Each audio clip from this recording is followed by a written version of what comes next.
You were quoted before the Brexit vote as saying that maybe you would have to move people out of London. Have any new thoughts? Yeah, so I think what happened with Brexit is kind of what we expected. Now, we never said it was going to be a disaster.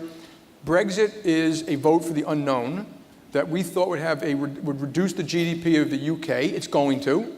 So forget little data that comes out. It's pretty much going to foreign direct investment, people opening factories, construction. It's not a disaster. It's good. We think 0.5% to 1%. That'll reduce the GDP of Europe a little bit. Not a disaster, 0.3%. That's one thing we know. And the second is now we have this mountain of uncertainty. And it isn't going to go away because you're going to be reading for the next year or 2 years about all the complexity. And we don't know the outcome. So I usually look at the best case, worst case, which I won't go through here. The best case, it looks a lot like today, and it's fine. I give it only 10%. They're not going to get away with that because the Eurozone is kind of angry, and they want to keep the Eurozone together. And they're saying you're not going to have free access to our markets without free movement of people. Well, that's exactly why people in Britain voted against it, for Brexit. And I wasn't for it.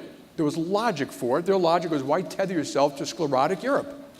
Where Brussels is passing rules that affect British citizens, and that was true. So maybe the Eurozone will look at this as an occasion to say, let's fix the problems for everybody, all 27 nations, not just for Britain, and then Britain negotiates some favorable deal.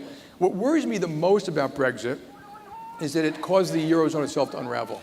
You have elections in France and Germany, so you don't even know who the leadership is. You have the same kind of populism surfacing over there than you have over here. They may have a referendum in the Netherlands. It's tough. And if you see the Eurozone unravel, that has potential catastrophic issues associated with it. And it may be just a big recession. It could be worse than that. You know what that continent's been through for hundreds of years. And to me, keeping the union together would be a better outcome. If they don't, we'll deal with that too. But a better outcome is they have a stronger union, not a weaker union.